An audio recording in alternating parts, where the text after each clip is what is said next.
All right, welcome back, everybody. We are live. Saturday sit down with me and the Donnie right side. We had a little bit of technical difficulties. Not sure what happened there, but hopefully everyone joins over on this new link.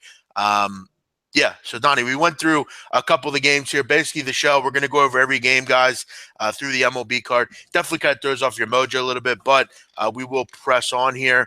We got plenty to do, boxing, a couple things later. So we'll continue to rock through the baseball card. Donnie, let's jump back into it, all right? Yeah, yep. Let me just send out this final retweet out here to get most of these people back in here with this new link.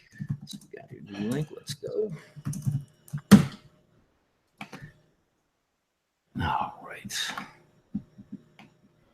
Give people a second to jump up back in here. We'll get it going. Yeah, no, that's just a little bit of mishap there down in Costa Rica. One of the lines must have got cut for us there, which forced us to restart something on YouTube. So we're going to get right back into the action today and see what we have here. Jeff, the last game that we left off with was with Washington and Philadelphia. Before everybody got cut off, did you have any thoughts on that? Would you like either way between Velasquez and Cole here again? Yeah, I would go over. I mean, Velasquez has really had issues going deep in games. You should see the Phillies bullpen decently early. Nationals, we know, have an issue in the bullpen. AJ Cole, I mean, there's a reason he's not in the pitching rotation. There's a reason he's down in the minors. Velasquez over 5-0 this year in his 5 starts. I think we see some runs here. Both these teams can score. I think we see a pretty high-scoring game. I would go over in this game. Yeah, one interesting thing with that too, Jeff, is Velasquez, again, we always talk about the strikeout capacity that he does have, but 2 of these bullpens leave a lot left to be desired. So we're talking about maybe 6th, 7th, 8th, and 9th innings with bullpens. Decent weather here in Philadelphia, as we said earlier. It is blowing a bit out to right field, so that's going to help. And both of these lineups can hit the ball, so you're not looking at a lot. You know, I see over-unders there. Most part looks like Jeff 9 opened up at 8.5, so it is moving in the right direction if you were putting some action down on that. Next up on the card here, Jeff, is one of the games that I have circled, and quite frankly, Jeff, I circled it last week before I even saw what the matchups would be. I actually already have a premium play, which I like to call a big ticket wager, already sent out to clients, but I have 2 interesting equations here in this game, which I'm going to go over live, and I've already bet them, and I'll be more than happy to give those out to the audience as well. If we take a look at Miami and the Mets tonight, Odrismer Despaigne is on the mound versus Gesellman. 2 names, very hard to pronounce, but very bad on the mound, as we're going to go over in just a few moments. 44% of the tickets are actually backing Miami here on the road. The one thing that is kind of interesting to me, Jeff, is 56% of the people are out there backing Gesellman, which I don't know if you've watched him pitch. Just because he has long hair, you might think he's DeGrom or Syndergaard. I don't understand that. Minus 127, Jeff, it opens up. It actually came into the 130s, about 133, 134 at Chris for a time being, but has since backpedaled. Chris giving out minus 118, Jeff. 5 dimes at minus 120 right now. If we take a look, actually minus 125, 5 dimes is now currently at. If we look at this game on the overall and just get some particulars there, Despaigne hasn't started a major league ball game since September of 2015. That's going to be a problem there. I know he had some decent numbers in AAA at this point, but you can only take so much out of that. They're not, Major League Baseball hitters. They're not exactly what the Miami Marlins would be. If we also take a look at Selman, Jeff, 5 starts in, not 1 start, not 2, he had a little bit of tough start out in Colorado. 5 starts in, 8.41 ERA. He has a whip of almost 1.7. That means he's almost allowing each and every inning he pitches just about 2 base runners in that situation. And at home, 1.75 whip. So he's just loading these bases up, it seems, each and every night. There is a chance of rain in the forecast, but it is clearing late around 8 to 9 o'clock. Doesn't look like there's much, and just a cloudy overcast type of situation. Wind out to left field at 13 miles an hour. Miami is 5-11 versus a losing record team. The Mets are 5-10 at home, but I do want to get to some interesting stats here for the Mets and how they have been playing baseball. Jeff, I know you even talked about, I believe, on the odds couple, the way that the Mets are playing overall with the totals. Let me just see if I get this. We got knocked out a little bit here. So I want to make sure I get back and see what I'm we're good. Looking at indirectly. Yep. 423, April 23rd.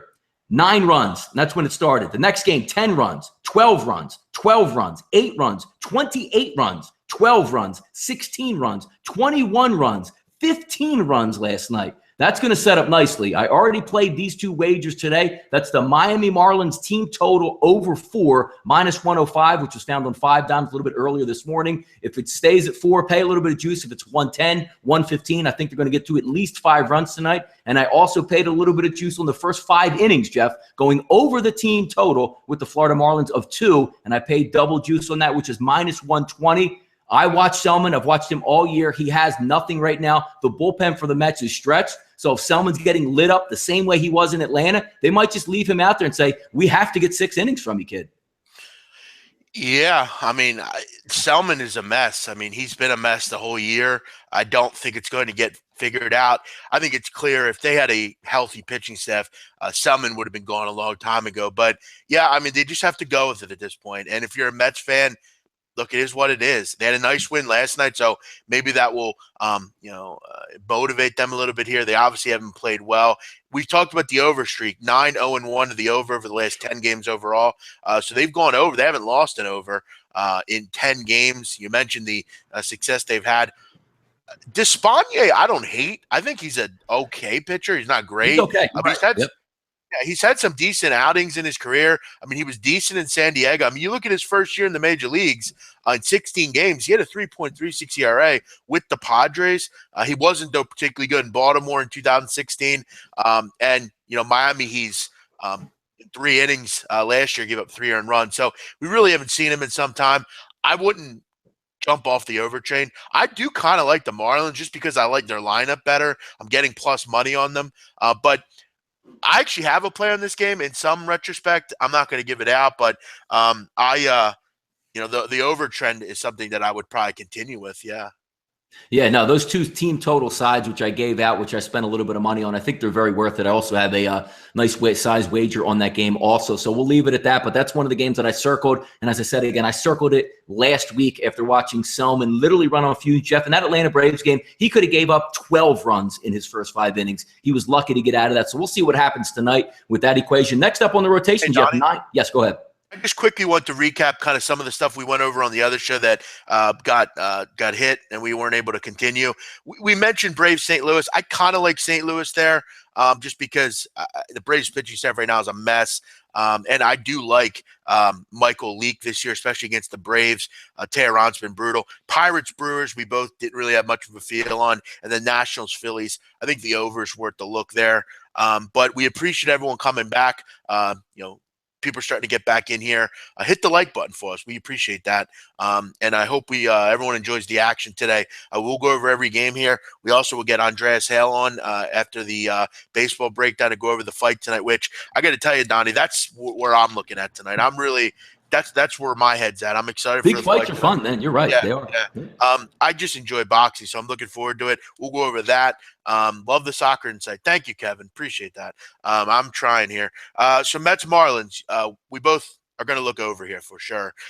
Let's jump into the next one, Donnie. You got it. We got San Francisco and Cincinnati last night. San Francisco took a beating in the battle of the old men, as I like to call it, Matt Cain, and also slipping my mind now, but one of my favorite pitchers to fade. Yeah, Bronson Arroyo on that trend. So getting into the tickets today, 44% of the public backing Jeff San Francisco today. 8.5 is the total, which it opened up at, has now scooted up to 9. -120, Amir Garrett opens as the favorite. He's hovering right around that line, Jeff. SBRodds.com still has them at 5 dimes at -120. If we take a look at some particulars in this game, Blotch's first road start after 2 great home starts. So he hasn't pitched yet on the road, but fared very, very well at home. And Amir Garrett, 2 home starts. I do have his ERA at 2.57, so he is dealing a bit there. Wind out to right field at 13 miles an hour in that ballpark. As you know, quite frankly, is a very good hitter's ballpark. San Francisco 5-11 on the road. The one thing Cincinnati hasn't hit very well, though, Jeff, left-handed pitching, 0-3 so far on the season.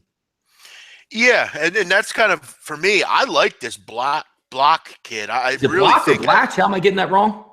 Blatch, I'm sorry. Ty Blatch, I'm sorry. 12 innings, 2 earned runs, ERA of .83. Whip is low. Yeah, this kid's look good. And the Reds, you mentioned, not particularly good against left-handed pitching. They've had major issues there. But, Donnie, for me, it's very hard to trust the Giants. It's hard to trust their bullpen. They're just not a team I really want to get involved with. The Reds are also playing well. I don't really want to step in front of them.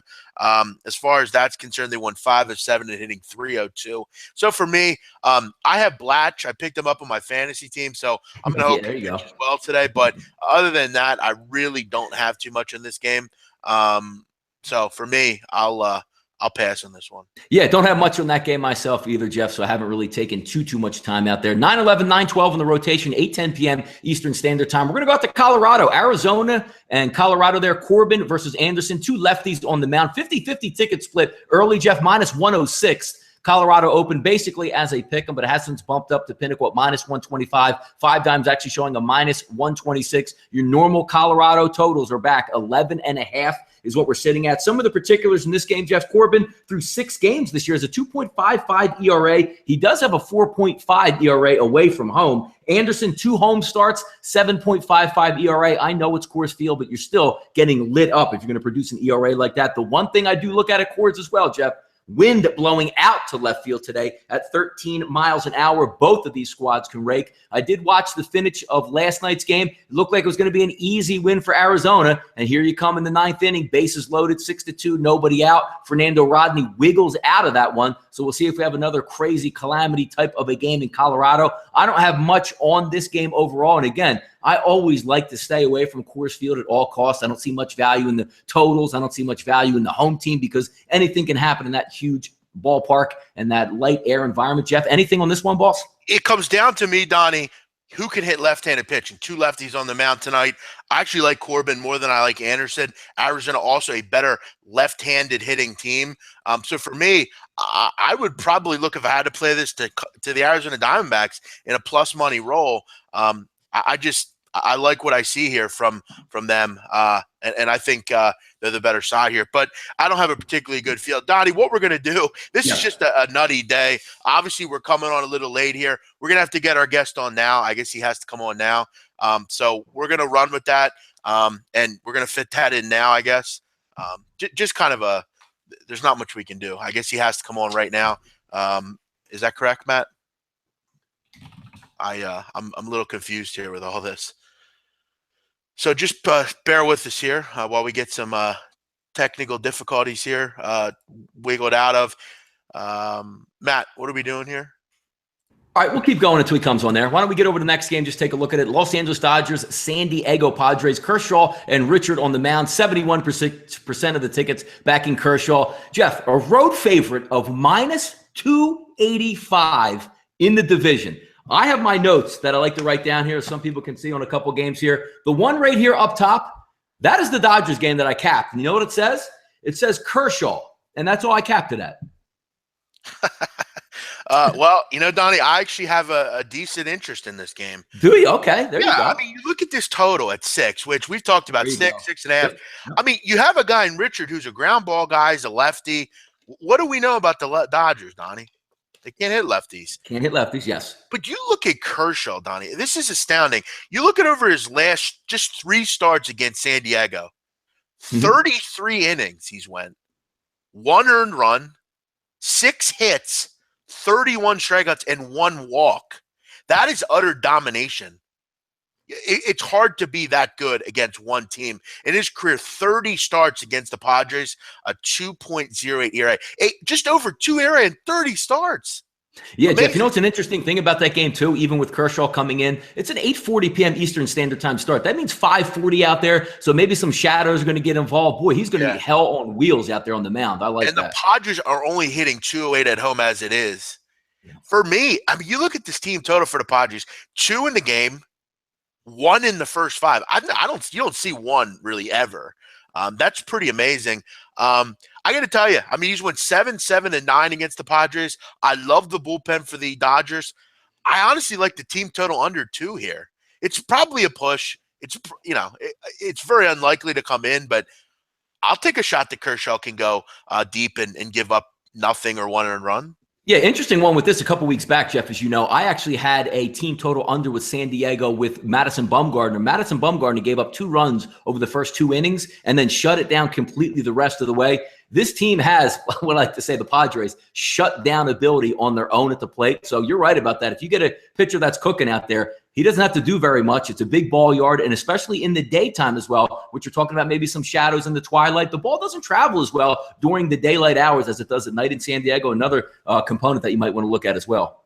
Yeah, no, there's definitely a lot, and it's just kind of, not only is the sun and not going to be a problem, but you got to face Kershaw, and that hasn't been good for them. So yeah, we'll keep it rolling here until we get our guest that arrives here shortly. Toronto and Tampa Bay, Jeff, rotation 9-15, 9-16, 56% of the public backing the road Toronto Blue Jays with Marco Estrada on the mound. Line opened at -113, however, Jeff, for Tampa Bay, and is hanging around to that same level. Chris has -115, 5 dimes at -114, Sportsbook at -115. So hanging right along in there. Odorizzi has a 44% ticket backers, but 66% of the money coming in. Not bad. Estrada, 4 road starts, Jeff. Not that bad. 3.75 ERA. Odorizzi has been very average at home through 2 home starts at a 4.5 clip. Toronto, 2-8 on the road, and that's after they won the game yesterday. Tampa Bay, 10-6 at home, usually has value, cruising last night with their ace on the mound, and Kendry Morales finds the fountain of youth last night and pulls that victory out, and actually an easy one. I believe it ended 8-4 in that game, so very interesting circumstances there, but we'll see if Tampa Bay can snap back and do one of their little home dances that they like to do. Yeah, I'm not interested in this game.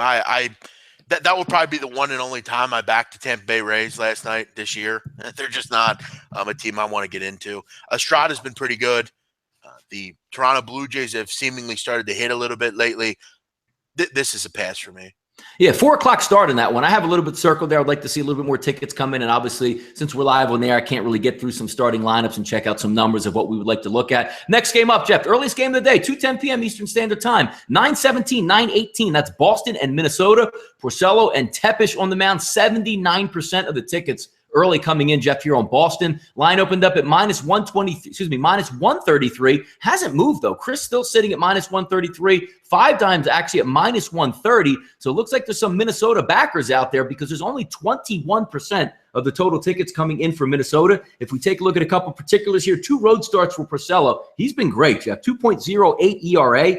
Tepish, first start this year, a career 4.68 ERA. So obviously not a shutdown guy. Boston, very good as a bounce-back team, 9-4 after a loss. Mauer in extra innings after Boston had came back, forcing it to extra innings, hits a 2-out home run to get the win for them. And also Minnesota is 15-12 on the season. Started out good, went into a lull, coming back here. Good to see Minnesota over 500. Just gives another chance at some decent lines that you'll get hopefully at least through half the summer here, Jeff. Yeah, Minnesota, nice win last night from this team. They came back and got the job done against Eduardo Rodriguez, who's been very good on the road.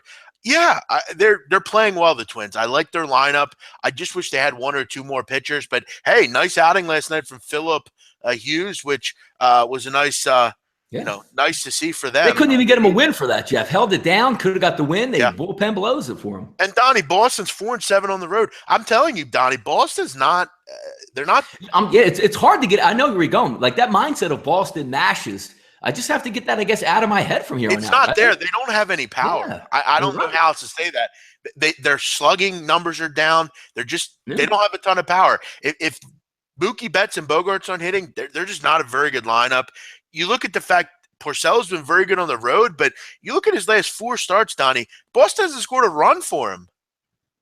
No, you're right. Yeah, I don't. Good. Haven't gotten it going. Maybe Pedroia's injured. Mookie Betts is supposed to be the MVP, and come on, like it's supposed to have some nice athletic and power throughout that lineup, but they haven't gotten it together. It's hard. It is hard to get out of your head because when you think Boston, you think it over the total. And I think you're going to have to rethink that strategy going forward. It's just not really working right now. You have a total at 9 here. Nick Tepish, a guy that has seen plenty of starts in the major leagues, recently started with Texas. He's not terrible, and I feel like for some reason the Twins get a decent pitcher here. I know that he's not going to be an all-star. He's not going to be a major league starter for a long period of time, but I got a feeling he pitches decent in this game. I mean, the Red Sox have had issues on the road. Their lineup isn't very good right now. At 9, I think the under's worth a look here. If you can kind of get Minnesota around +130, which at bookmaker, according to 5 times, you can get +128. I'll keep taking a shot with the Twins. I just don't think Boston's that good. And on the run, on the road with no run support for Porcello, Yeah. not really sure why. I saw Dozier out earlier with the lineups. Again, since we're being on live, I can't really review to see exactly who's in and who's out. So based on a decent lineup, that's actually very good line movement if you're into reading some of that stuff from Minnesota here. So very sneaky play with that little amount of support Donnie, without the line going. It's a lot of it about Boston. And do we think you're right. Yep. You look at the lineups today for the squads quickly. You got Robbie Grossman, who is a decent leadoff hitter, little power. Joe Morrow, Miguel Sano, Vargas, Kepler, Escobar, Jason Castro, Jorge Polanco, and Eddie Rosario. So, other than Jason Castro at 186, a decent little lineup.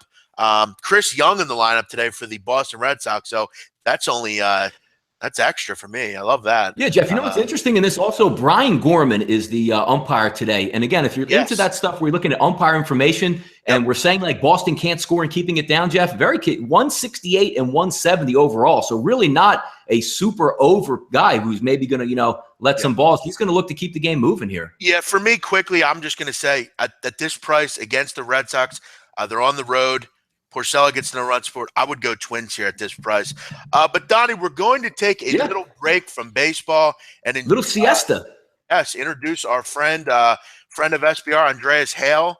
I've talked to Andreas before. We talked during the Danny Garcia-Keith Thurman fight, which was a great fight. I think we had a great show with that. It was really enjoyable. Andreas comes to us from Yahoo Sports. He's a contributor there.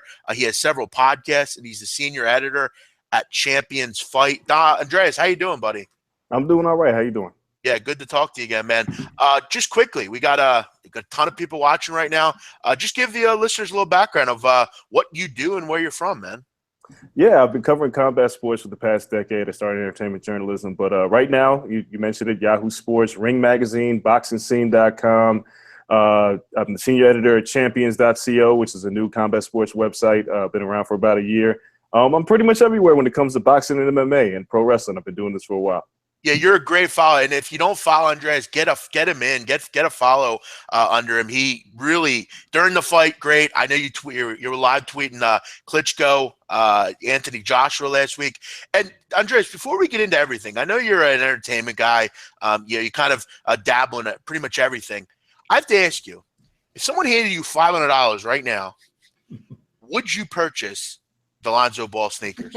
Hell no, I wouldn't purchase those damn sneakers. I'm on that same level. Have you seen them? Have you seen the sneakers? That's the thing. Have you seen them? These are not gorgeous sneakers by any means. I know. They're brutal. And, we were talking about this at the barbershop last night, and I couldn't get one person to say they would buy them with their free money. They're hideous. They don't even look good. Donnie, you can buy Concords. You can buy Jordans, 11 Concord at $450. And that's even high. You can get them retail for $180. This guy is absolutely moronic. I have to wonder. He should go a psychiatric evaluation at some point. He can't believe. Before what I heard, he sold 6,000 already. Yeah, I mean, good for him if he's getting some support. It's just unfortunate, it's a lot of pressure on his son. His son hasn't made a layup in the NBA yet. It puts a lot of pressure. And he's not even guaranteed to go number one. He's probably going to go number 2 or 3 in this draft, depending on how the lottery falls. Hopefully he ends up a Laker. That's where he needs to go. And, the two to Magic Johnson will probably shut his father out, which is kind of necessary at this point. But if people are buying the $450 shoes, I have more problems with the $225 sandals, the flip-flops. I mean, come on, man.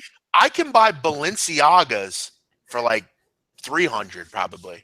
I mean, it's amazing. I could buy Gucci sandals for like $180. I'm saying this is ridiculous. I mean, you can buy Yeezys retail for $300. Yeah. I mean, think about that. This guy's all over the place. But let's get into the fight. It's the big news today. Obviously, Cinco de Mayo was yesterday, which this is going to be a great fight. You got two warriors. Canelo Alvarez, who we all know, one loss only to Floyd Mayweather against Julio Cesar Chavez Jr., obviously son of the great Julio Cesar Chavez. 50-2, 32 knockouts. We all know a very good tail of the tape for both these guys. But, Andreas, I heard you with Peter Loshek, and I'm glad we can get you on kind of right before the fight. I heard you say something, and it just rang true with me. What Julio Cesar Chavez will wake up? Will it be the one who you said, which is a great point, kind of born with a silver spoon in his mouth. He comes off to me as kind of an arrogant guy, feels like he should just kind of be talked about because he walked into the room, but has he really proven too much? I know against Sergio Martinez 5 years ago, he was really effective and he kind of was a warrior and everything, but at the end of the day, before we actually get into the fight, what are your overall thoughts on his personality? Because there's been a lot of issues in his camp coming into this fight with some of his trainers, and just he just seems like a diva kind of, silver spoon kind of kid.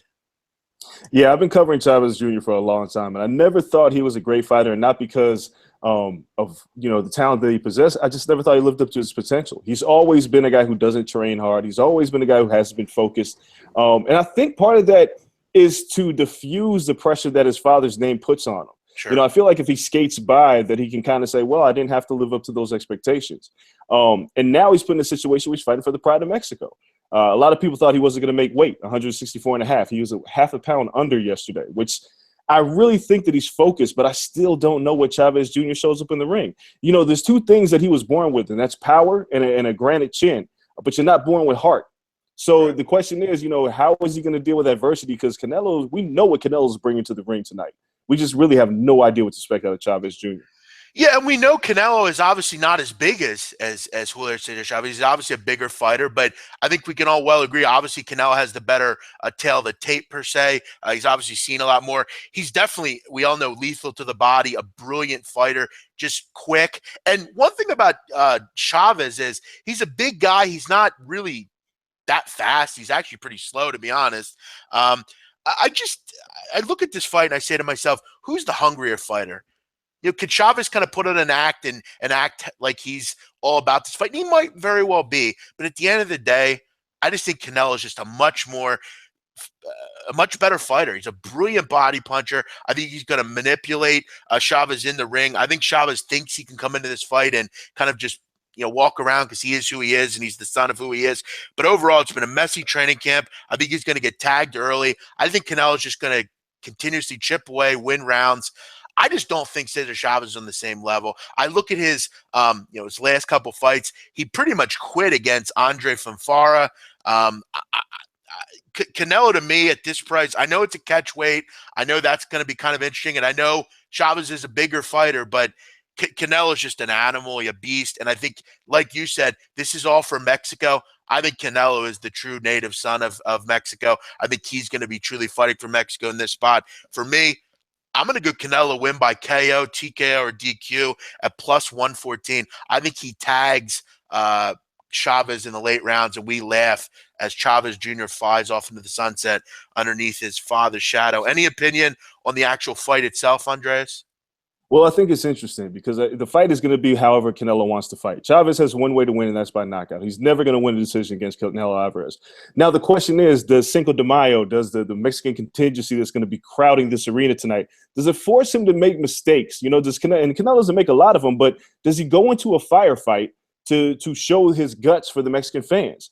That gives Chavez Jr. opportunities to hit him. And we don't know how Canelo will do when he's hit by a bigger puncher.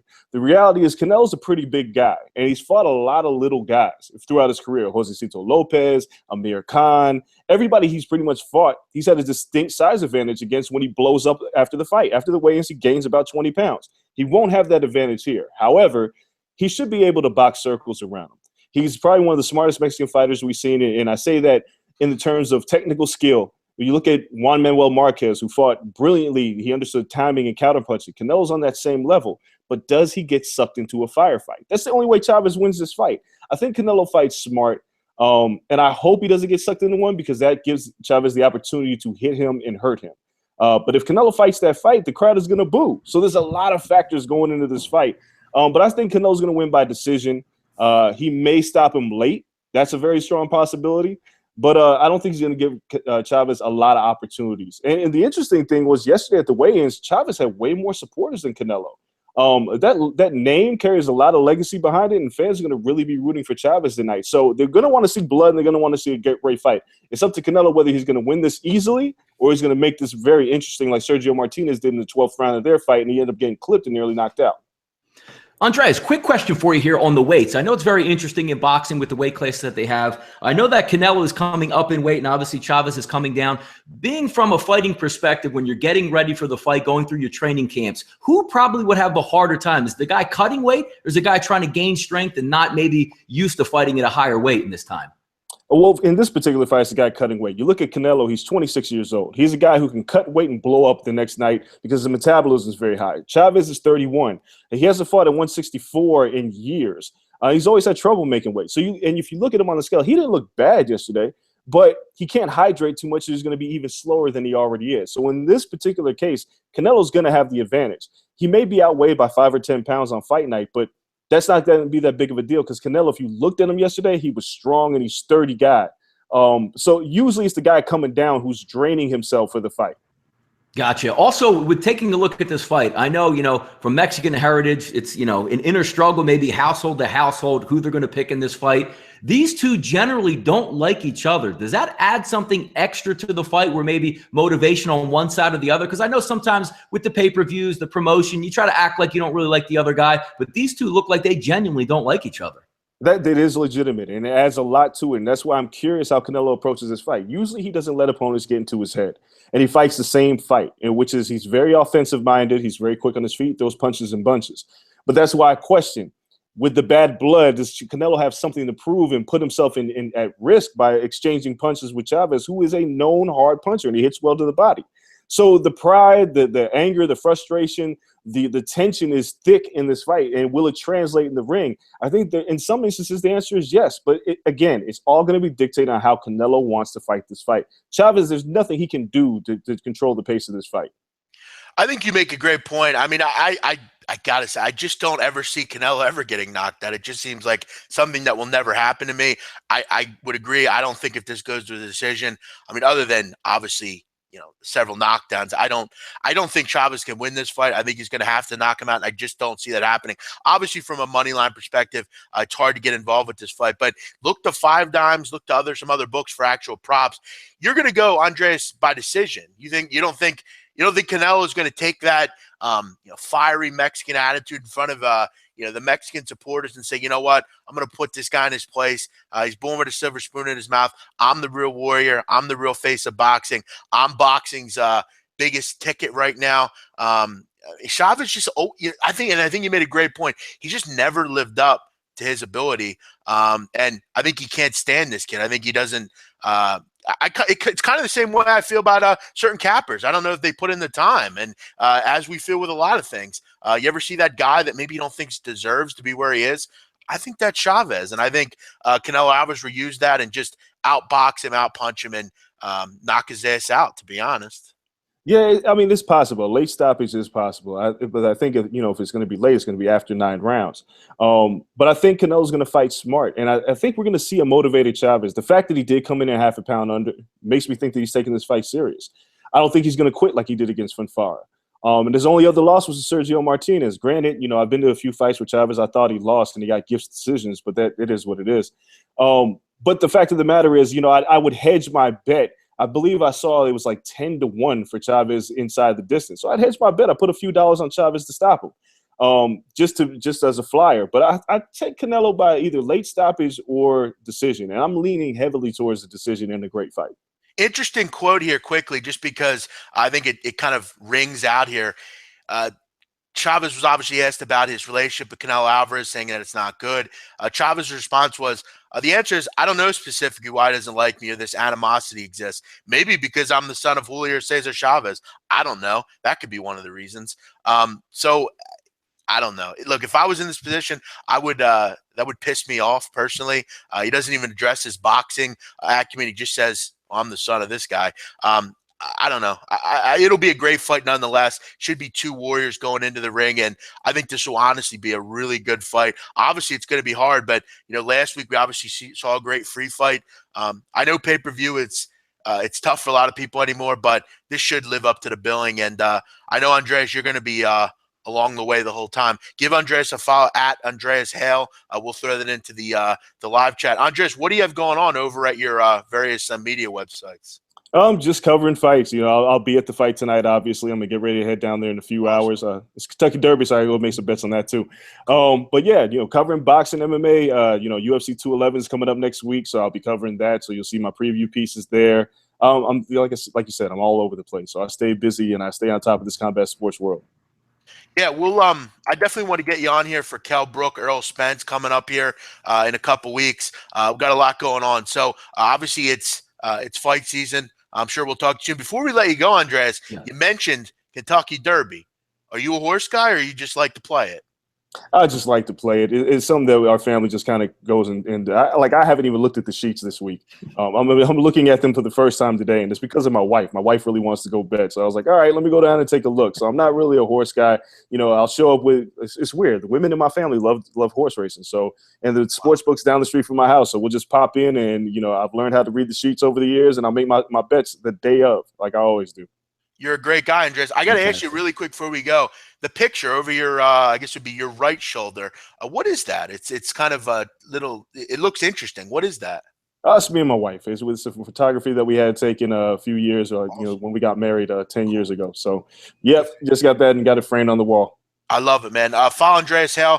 Follow him at all his media websites. He's got a lot of great stuff going on. We always love to talk to him over at SBR.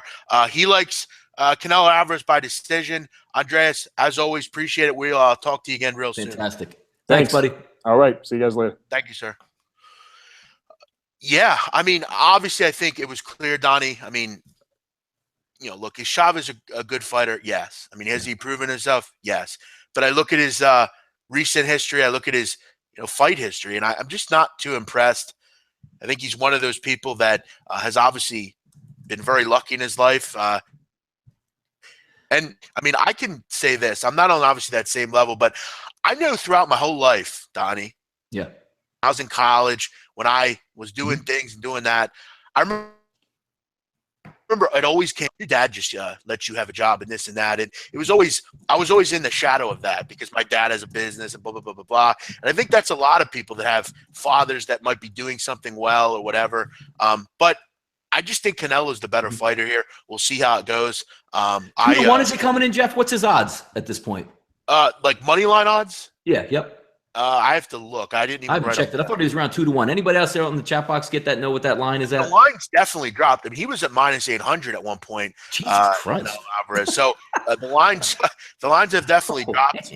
Currently at 5 dimes, he is -570. So, yeah, that was way off. And I must have been looking at something else. Yeah. My goodness, yeah. My advice here: have a little fun. I had a little fun last week. I hit the bet last week with Anthony Joshua.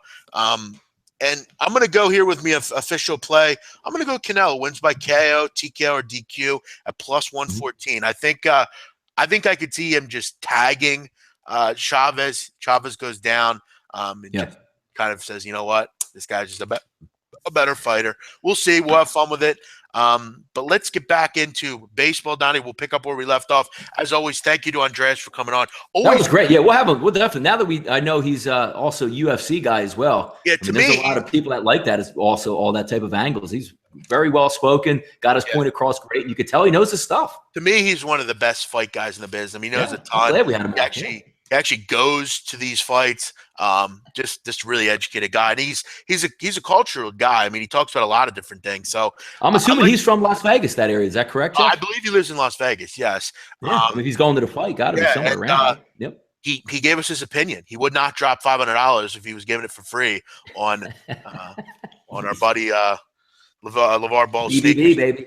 Next let's one, get right back into this card here. Let's get keep it moving here. Where did we actually leave off in this one? We're going to go and start with Indians Royals. Indians and Royals. There we go. All right, so let's get back to Cleveland and Kansas City. Bauer and Vargas. Interesting matchup here when you're looking at two pitchers technically heading in the opposite directions, Jeff. However, 52% of the public are backing Trevor Bauer here. The line opened up at -104 Kansas City, hanging out in almost that same exact range. 8 is the total here. 55% of the money backing the home team, Kansas City Royals. Some interesting stats here. 5 starts for Tomlin. Again, I like to get over 4 starts. It gives me a good feel in the season of how it's going to turn out. 8.87 ERA, Jeff. I know that doesn't even shock you. Vargas, on the opposite hand, at home, 3 home starts, .44 ERA. Lights out at home. Cleveland 4-8, however, versus left-handed pitching. Jeff, I know you brought that up multiple times. How about this one? Kansas City 1-9 in daytime games. More of a vampire-ish type team. Something's got to give in this one. Yeah, I hate Josh Tomlin. I think he's right now one of the worst pitchers in baseball. He just has no velocity, no anything. And Vargas has been absolutely fantastic, like you said. You look at Cleveland, Donnie, they can't hit left-handed pitching. They're only hitting 199 against lefties. Last 7 games overall, hitting 211. And Donnie, is KC picking up a little bit? 4 runs a game last 7, hitting 251. So maybe they're picking up a little bit. And look, Tomlin, 23 earned runs in 23 innings. His whip is just under 2, an ERA close to 9. I like Vargas. But 4-15 start too, so you got an early one in there. Yeah. I just don't know that you're getting. I mean, I know Tomlin's the favorite here, but I'd much rather be getting a nice positive price pack if I'm going to take the Royals. I like them at home. If I had to play this, I would go with the Royals. I'm just not interested in Joshua Tomlin. He's just a guy that he's going to give up home runs. He's going to get a hit. He's going to have base runners. At this underdog price, I actually would take Kansas City because I think for the first time, Donnie. Actually, hold on. Did I get that wrong? I think I might have. It was Bauer, correct? I don't know why I wrote down Tomlin on that one. Bauer. It's Tomlin. Is it Tomlin? Yes. Yep. Josh Tomlin. So, yeah, I would go with the KC Royals if I had to play this game. Take Andreas' advice if you bet Canelo. Take him by decision. Okay, yeah. I mean, I think he's going to win. I'm just doing it because I'm getting plus money, and I think he can knock his ass out. Andreas obviously has a ton of knowledge as well. Jeff, I actually, you know what? I had Tomlin this morning on my stats. Now I'm looking up and I'm showing Bauer as 919 rotation. Anybody else got there on there? It is Tomlin? Yes. Yeah, damn. Oh, I'm going to have to yell at me some of these odd sites here. What's up with that? All right, next one there. We'll keep it moving. Chicago White Sox and Baltimore today, Jeff. Covey on the mound versus Bundy. We've said it all year long, Jeff. Heavy favorite, Baltimore, 76% at home. Bundy finally getting some supreme respect here, Jeff. 215 we're looking at Chris in this one. Covey, 3 road starts, 7.95 ERA. Bundy at home, 3 home starts, 1.33 ERA. Wind blowing out to right field at 12 miles an hour. Baltimore 12-4, smashing right-handed pitching.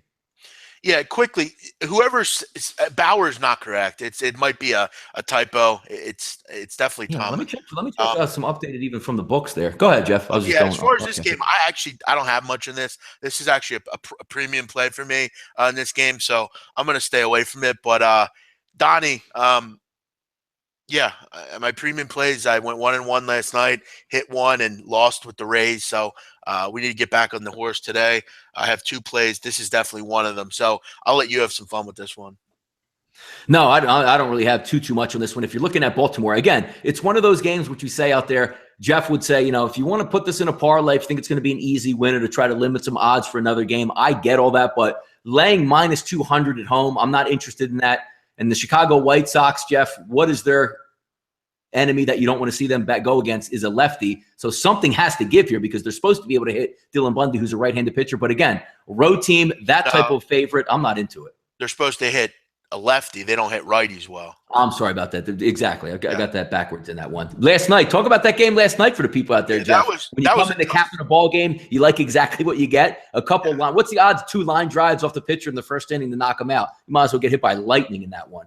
This is how I know that was interesting. I was at that barbershop last night, and they always have the TV up like at 50. It doesn't go any higher. So you hear everything. And even the kid in the chair who didn't look like he knew one thing about baseball, he even goes, wow, he goes, I've never seen that before. I'm like, yeah, it's pretty crazy. Yeah, he hits 2 line drives back to back and gets knocked out of the game. And if you had the White Sox, my ploy was they're facing a lefty. That's why I liked him here. But then it comes in and the game was over because you knew the White Sox weren't going to hit off a righty. So a tough beat if you had the White Sox last night at a nice price.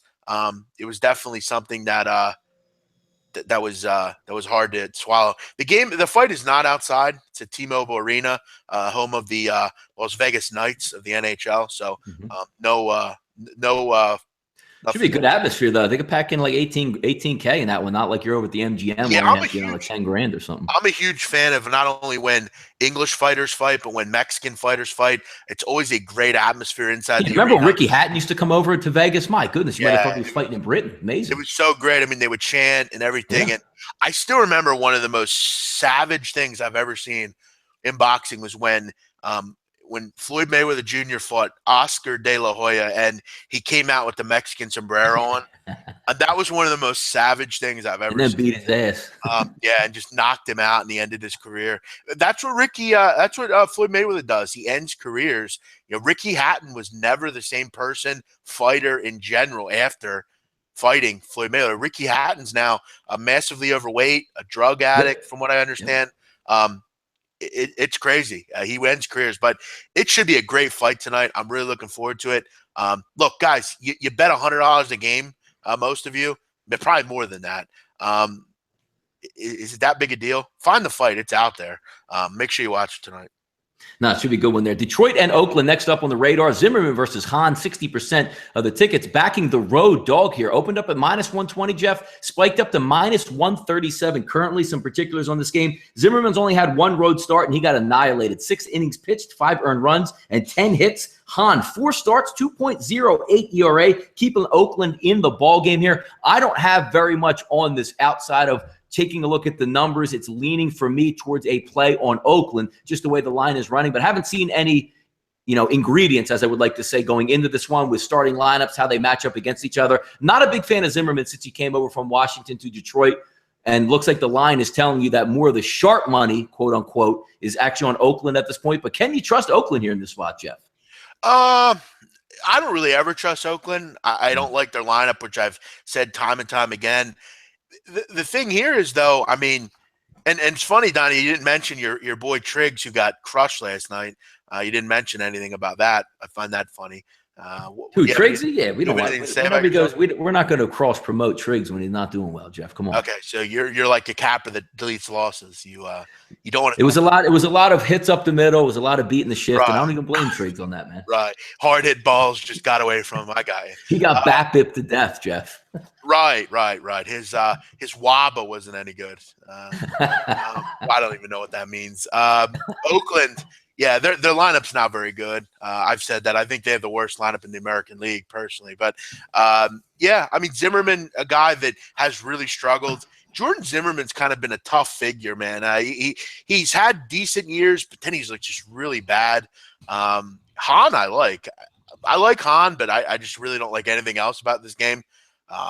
I guess slight lean to the Oakland Athletics here personally, but I'm not laying 136 with Oakland ever. This won't be on my card. This line just actually jumped up to Donnie 140 at Bookmaker. Yeah, look at that, man. Rising. It's hard to bet. I mean, that's a heavy favorite. That's telling you that Oakland's the play. Probably. Absolutely. Next up on the docket, 925, 926, Houston and the Angels, 66% backing. Lance McCullers on the mound versus Ramirez. Opened up at -130. Jeff has peeled back a little bit to -119. If we take a look at some stats here, McCullers 2 road starts, 9.65 ERA. That's interesting. Ramirez 4 starts, 3.97 ERA. Wind is blowing out the center field at 12 miles an hour. Houston 20-10 overall. Very nice start.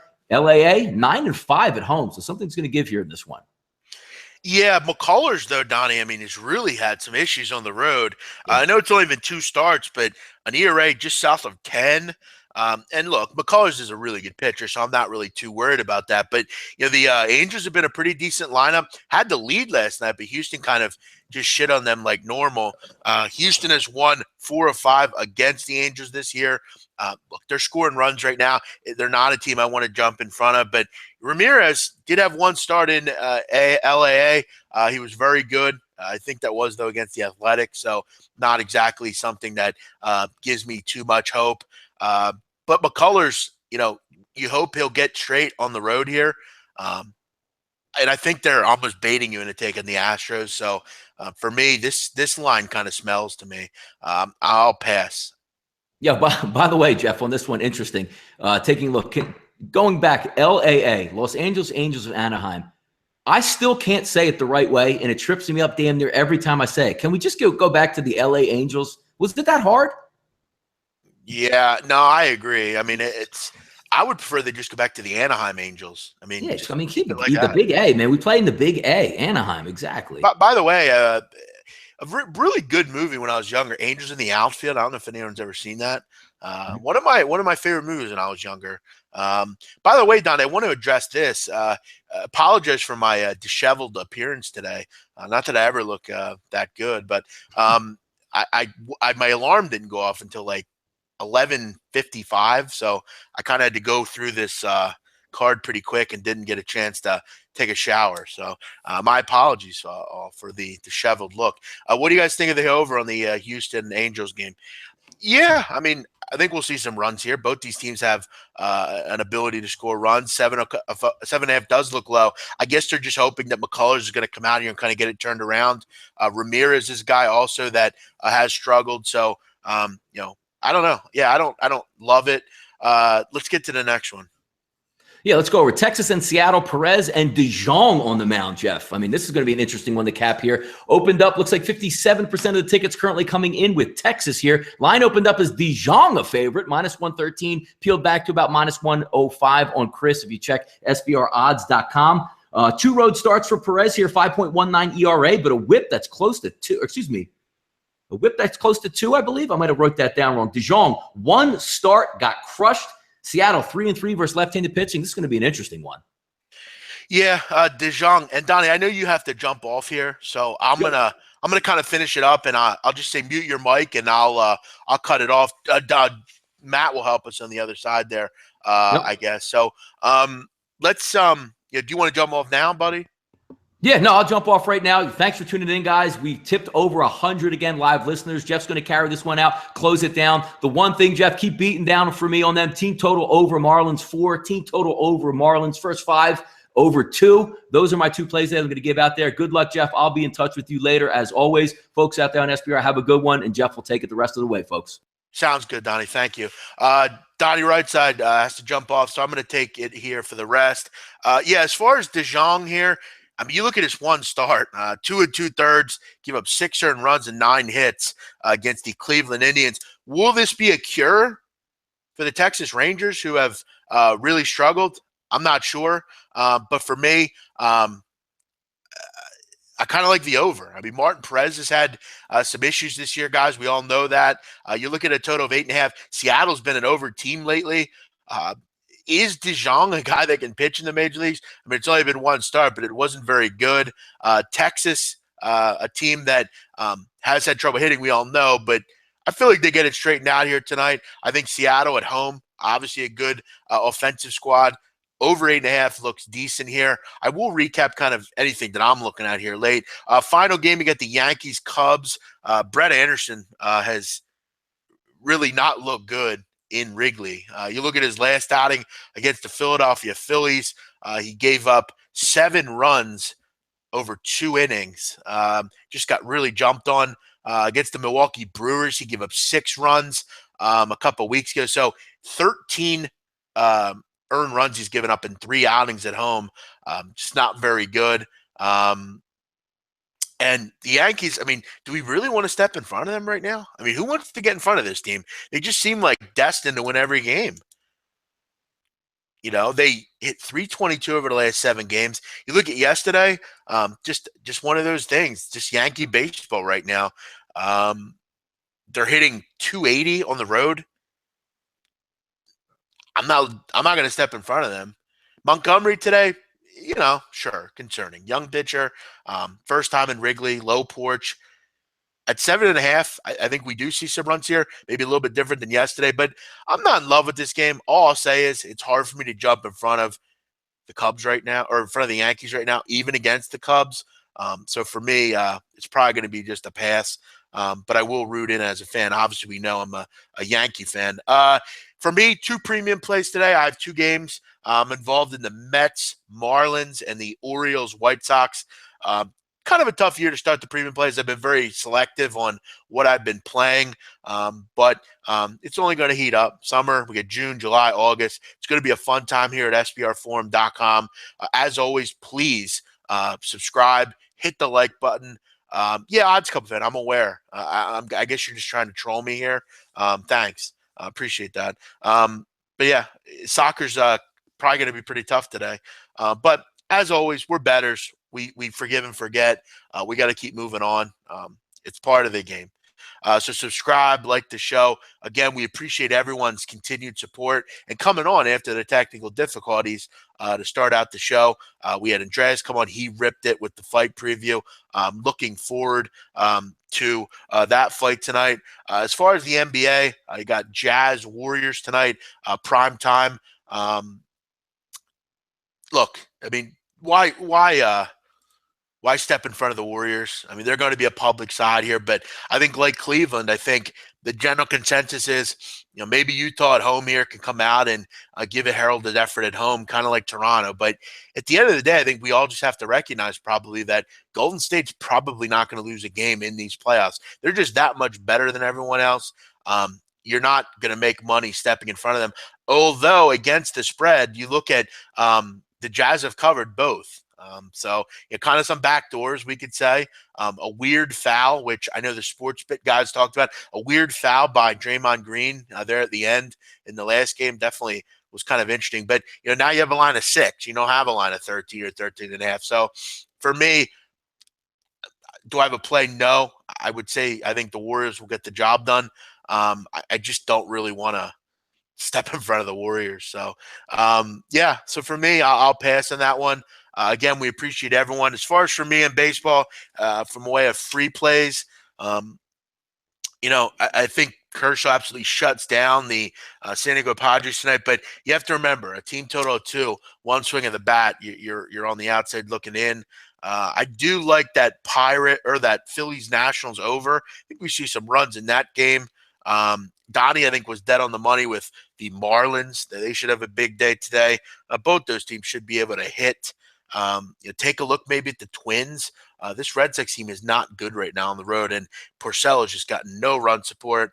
But an interesting day in Major League Baseball.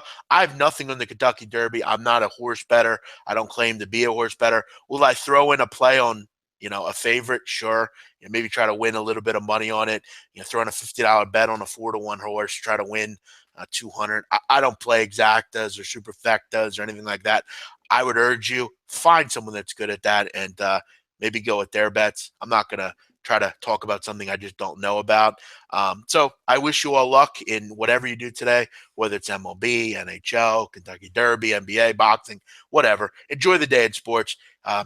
Derby day is usually always a very good day. There's usually a big fight on as well. I know a couple years ago you had Mayweather-Pacquiao, I believe, on Derby day. So it's always a fun day. Enjoy the day. Thank you to all the people that tuned in today. We will be back Monday. We have a big day. I'll be on with the soccer guys and girls. We'll also have late night on campus at 10 o'clock Eastern. Teddy Covers will join us Monday at 10 o'clock Eastern. I want to thank all the guests we had on this week. We had plenty of them. Andreas Hale, Alex from Need for Tips, Ian Cameron. We had plenty of guests. It was fun. And I look forward to doing it again next week. Everyone have a great night. We'll be back tomorrow. Actually, we won't be back tomorrow. We'll be back Monday. Everyone have a great weekend and be safe. Bye-bye.